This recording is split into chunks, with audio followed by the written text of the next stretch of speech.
Welcome to SBU 405D Project Management. My name is Felicia Friediden Aqua. I'll be taking you through this Unit 1, the nature of projects and project management. Specifically, we're going to talk about Session 2, Project Management Overview. By the end of the session, you should be able to define what project management is. You should be able to outline the steps to manage a project.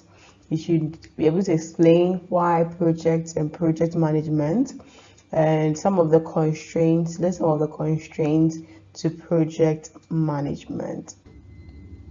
So what then is project management? We say that project management is a complex task because a lot of things go into project management. And project management is a continuous process that must be completed in a specific time period. So what then is project management in reality? Project management actually employs various knowledge, processes, skills, techniques in order for us to achieve our objective. And so we're saying that for us to be able to achieve the objectives which you set, and we said from the first session that every project has objectives they want to achieve, and so for us to be able to achieve it, there are a lot of things we need to put in place to ensure that this actually is achieved. And so the process of you getting everything you need and making sure that everything is done successfully for you to achieve that objective is all that we're going to look in what our project management. And so you need the knowledge in there, you need the processes, you need the skills, you need the tools, you need the techniques for you to be able to achieve these objectives. And so some of the things that are used usually when you are doing project management is what we call the work breakdown structures, to be able to break what we have to do into what smaller units for us to be able to work on it. You can do graphical presentations using Gantt charts, which will let you know each project's deliverable, what is supposed to be done, who is supposed to do it, and it's because it's more pictorial, it makes it easy for anybody who sees it to know where you are on the project and how far you're going with it. We also have the project evaluation review technique charts and the failure mode and effect analysis. All of these are supposed to also help you in your project management as such. We would look at these in details as we go on in subsequent sessions. Now, for you to be able to manage the project or any projects as such, you first need to identify the key requirements or need. What needs to be really done, and then you need to be able to address these needs or concerns or even expectations of the stakeholders in the planning and execution of the project. If you are not able to identify these needs, you will not be able to go on to address the needs. And so first you need to be able to identify the needs, and then you can how to address these needs of the various stakeholders in the planning and execution of the project.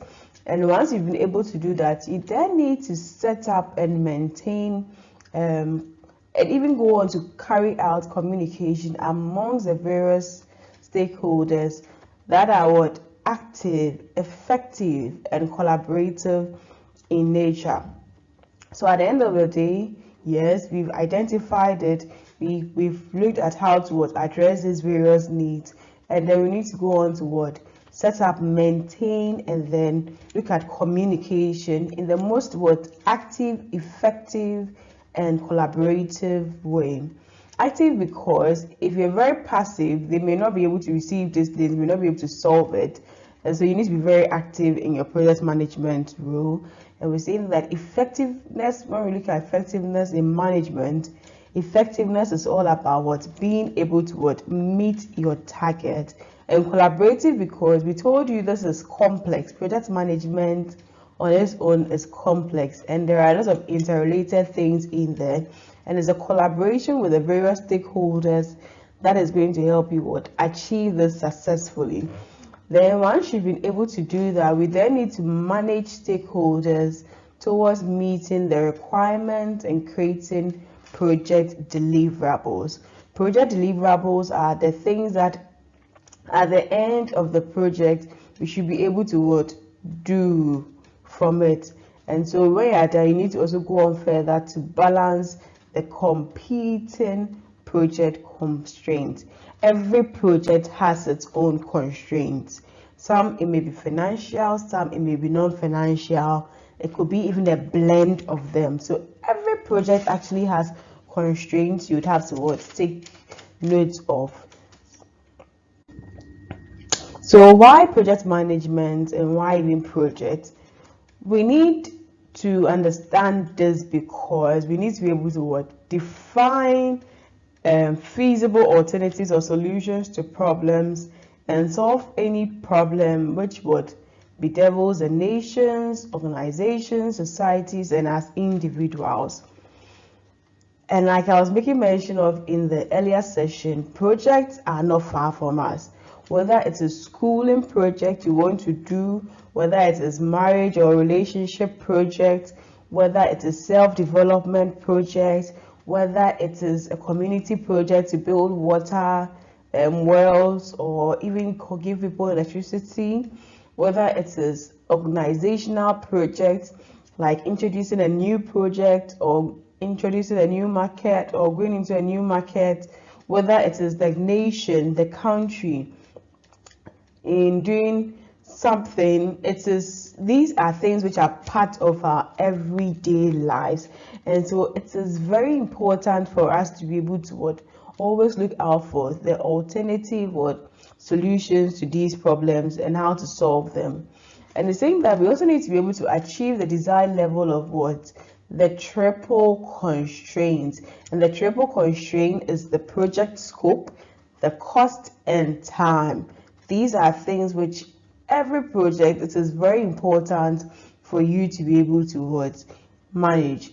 And we're saying that it also goes on further to look out for the improving risk, both on the financial and non-financial benefits of the project, like I've made mention of earlier, and also ensure that what is being delivered is right and will deliver real value as against business opportunity.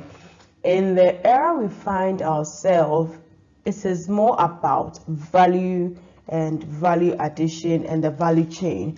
At the end of the day, whatever project you are doing, you want to be able to deliver value and not just you taking advantage of a business opportunity in there. So this is what we call the triple constraints, and we have it's usually represented in a triangle. You have the scope, you have the cost or the budget, which is more of the money. Then we have time, the schedule you need to follow.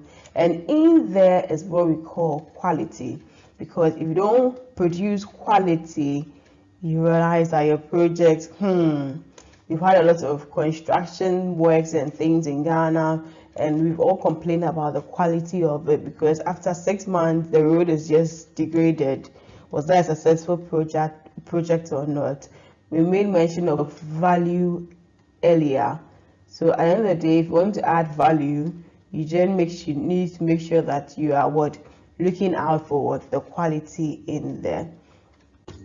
So in this session, we define what project management is and the steps to manage a project.